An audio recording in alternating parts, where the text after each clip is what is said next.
Julian Thorne's first warning came at midnight, when the elevator to his private penthouse chimed. No one should have been able to access that floor without his approval. He set his drink down and turned toward the doors as they opened. 3 men stepped out. In the center stood Alistair Vance, a man Julian had not seen in 8 years, the man responsible for his wealth. "Julian," Vance said calmly, his voice cold, "it's time to settle your debt." 8 years earlier, Julian had been a failure. His business was collapsing. His debts were crushing him. Then the Circle found him, Vance's secretive group of powerful men. They offered him a contract, $1 billion in resources, insider information to rebuild his empire, and their influence to make him untouchable. In exchange, he owed them his absolute loyalty.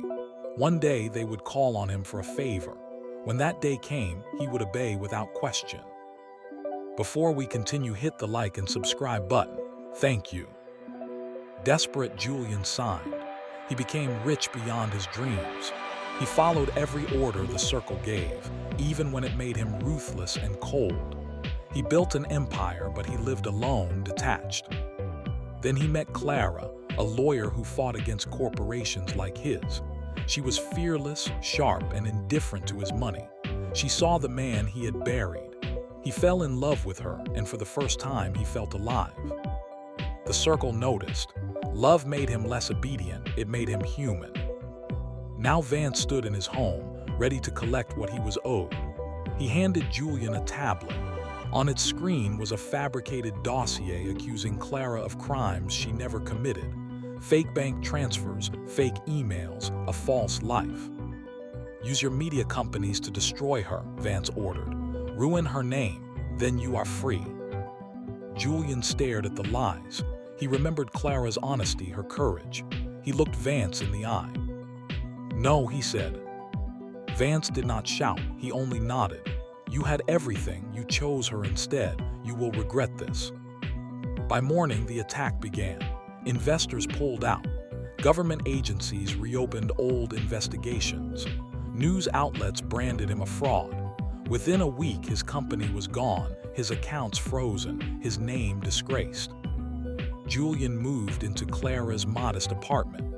They watched his downfall play out on television.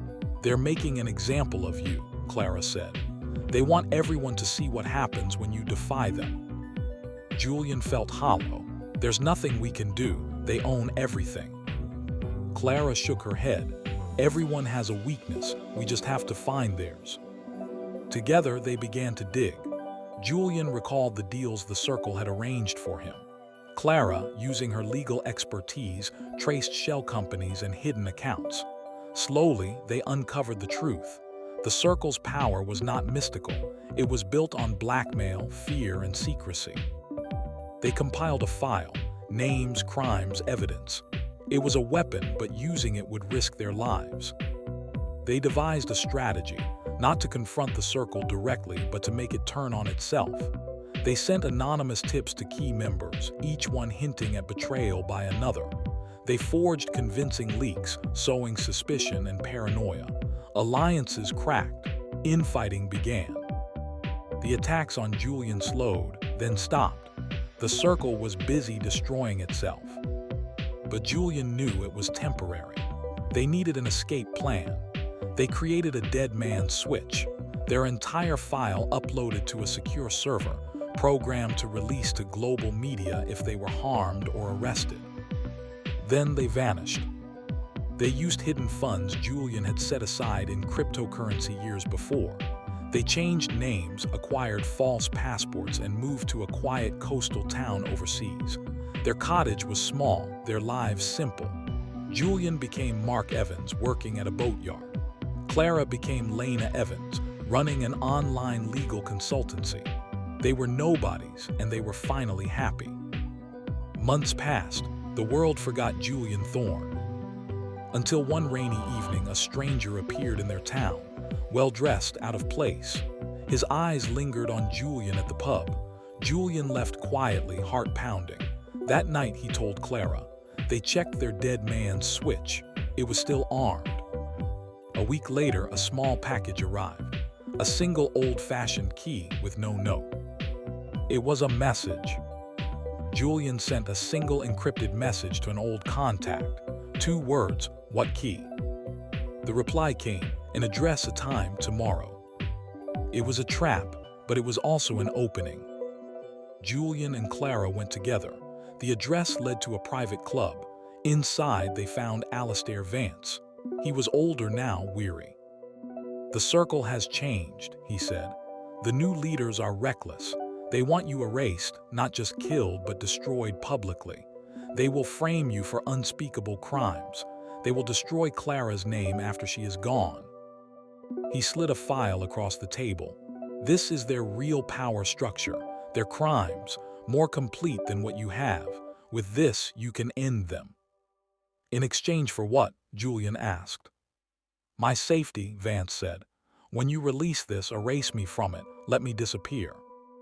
Julian and Clara deliberated for days. Vance's file was damning. Assassinations, economic collapses, wars engineered for profit. The new leaders were worse than the old. In the end, they acted. They created false online identities, activists, journalists, whistleblowers. They leaked the evidence slowly at first, letting it spread like rumor, then flame. The circle tried to suppress it, and in doing so made it louder. Finally, they unleashed everything. The dead man's switch became their weapon, releasing the full combined file to the world in one devastating surge. Governments fell. Billionaires were arrested. The circle collapsed under its own corruption. Vance vanished, his name scrubbed as promised. Months later, a postcard arrived from a tropical island. "A quiet life is the best revenge. AV." Years passed. Julian, now truly Mark, bought the boatyard. Clara's consultancy thrived. They became part of their small community. One evening, as the sun set over the ocean, Julian said, "I spent years building something massive, and it vanished in a week. This," he squeezed Clara's hand, "this feels like it will last." She leaned on his shoulder. "Because it's real. You built that life for them, this one's for us." He had once traded his soul for power and lost everything that mattered. Now, with calloused hands and a quiet heart, he had found his best life. Not as a king, not as a billionaire, but as a free man beside the woman he loved.